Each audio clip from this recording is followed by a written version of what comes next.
Ya estamos de regreso con la información aquí en el estudio. Ya se encuentra el médico psiquiatra Lauro Suárez para platicar qué es y qué no es la bipolaridad. Muy buenos días, doctor. Bienvenido. Hola, muy buenos días. Gracias, Encantado. doctor, por estar con nosotros en esta mañana. Ya tocábamos este tema de la bipolaridad la semana pasada, sin embargo, lo retomamos porque hay un poco de confusión a veces entre qué es y qué no es. Estos cambios de humores que a veces puede tener una persona en su día a día, ¿son considerados una bipolaridad? Bueno, sí es importante hacer la aclaración, por eso es que retomamos el tema, ¿no?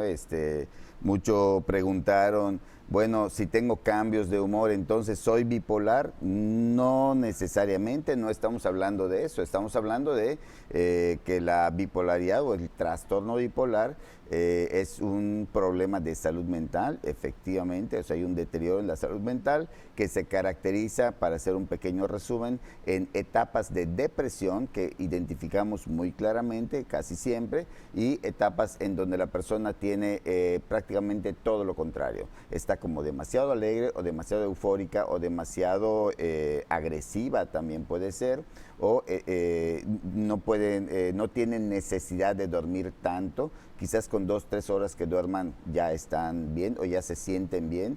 La persona se sobrevalora y tiene un sentimiento o un pensamiento acelerado, lo cual la hace estar como distraída o no prestar atención a algunas cosas. O sea, hay ciertas características estas características que estamos mencionando es lo que llamamos la etapa hacia arriba, es lo que llamamos manía, ¿no?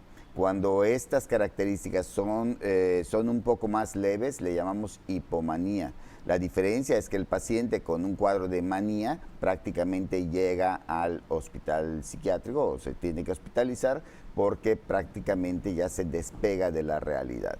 Entonces, tenemos 3 tipos de principales, hay muchas clasificaciones, pero los 3 tipos principales de bipolaridad es la bipolaridad tipo 1, en donde hay episodios de depresión y episodios de manía, esto que describíamos y que dura más o menos hasta 7 días. No estamos hablando de cambios de humor, por lo que preguntabas, ¿no? Repentinos. Estamos hablando de una etapa en la que la persona está, como decíamos, eufórica, con un frenesí de ideas y con la sensación de que las ideas incluso chocan en su mente, está hablando demasiado rápido y como si estuviera acelerada todo el tiempo y por lo tanto distraída.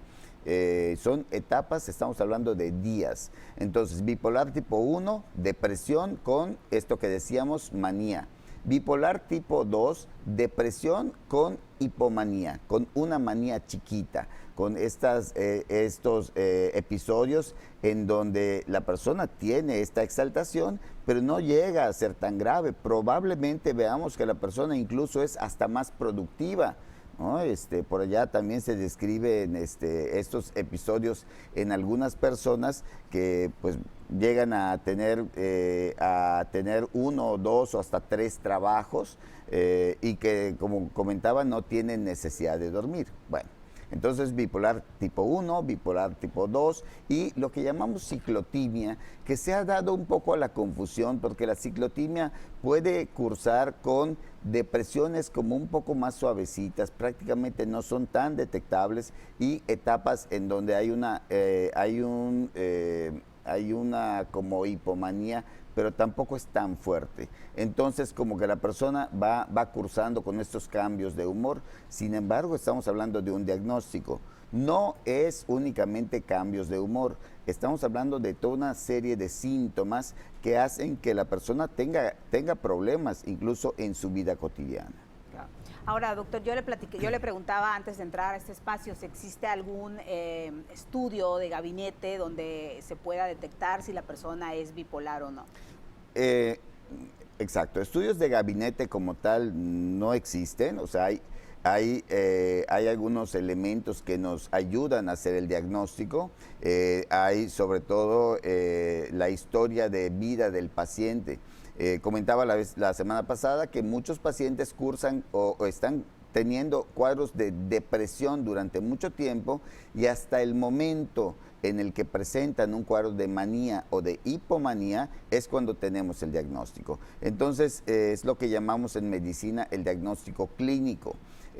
Los estudios de gabinete o de laboratorio, todo esto, bueno, sí se emplean para descartar algunas otras enfermedades, pero no para diagnosticarlo. O sea, no es que tengamos un marcador biológico bueno, yo te pueda pedir un laboratorio y si sales con este elemento en la sangre, bueno, entonces tienes un cuadro de un trastorno bipolar. No es así.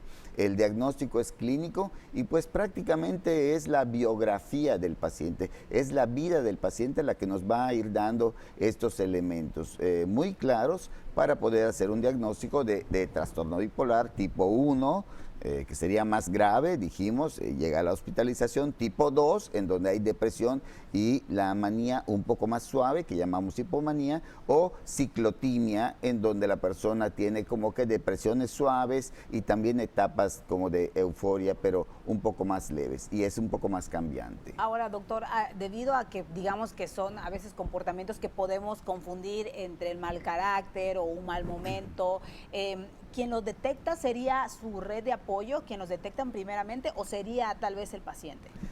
Muy pocas ocasiones el paciente lo detecta, a menos que ya sea su segundo cuadro de manía o de hipomanía, ¿no? Muy pocas veces el paciente lo detecta. Casi siempre el familiar detecta estas etapas de bajones, como decimos, con el cuadro depresivo, o de subidones con la fase maníaca o hipomaníaca. Casi siempre las redes de apoyo son las que tienen esta llamada de atención porque notan diferente al paciente. Recordar que son etapas, cuando hablamos de hipomanía o de manía, es una alteración completa con los pensamientos, con la forma de actuar. O sea, el paciente actúa diferente, piensa diferente, habla diferente, su habla es mucho más acelerada también, como decía, que esta sensación de que los pensamientos chocan en su cabeza. Puede ser que tengan etapas en las que, como comentaba, parece ser que son más productivos o que trabajan más.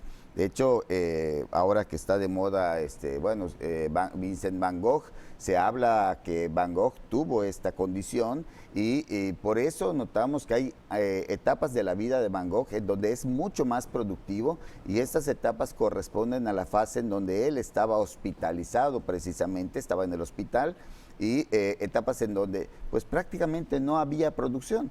Entonces parece una paradoja, ¿no? Claro. Un pintor famoso, sí, que fue mucho más productivo en etapas en donde estaba prácticamente en la fase más grave de su enfermedad. Claro. Entonces, trastorno bipolar no es un cambio de humor nada más, trastorno bipolar no es únicamente depresión, trastorno bipolar no es solamente ansiedad, cursan con ansiedad, pero no es solamente ansiedad, tampoco son trastornos con respecto al consumo de drogas, cursan o pueden cursar con consumo de drogas, pero no es nada de esto. Se pueden confundir, sí se confunden, pero hay que hacer el diagnóstico. Y precisamente por la confusión que se puede generar a través de esto, es importante que si tuviste algún familiar con esta enfermedad o como usted dice, si sus familiares le están diciendo, le están detectando esto, que acudan a los especialistas, aunque ha de ser muy complicado que una persona pueda aceptar esto, ¿no? Sí, es muy complicado. Cuando logran aceptarlo es cuando prácticamente tenemos la evidencia clara en el consultorio de que el paciente está cursando con un cuadro de depresión grave, o cuando tenemos la etapa de manía muy clara, el paciente llega prácticamente con esta euforia que decíamos, y es pues característico. O sea, no es fácil de controlar un paciente con esta fase bipolar. Correcto, doctor, pues un tema muy interesante, le agradecemos muchísimo toda esta información, doctor, le esperamos la próxima semana. Encantado de estar aquí, como siempre. Muchas gracias, doctor. Nosotros tenemos más información, vamos a ir con Ilia.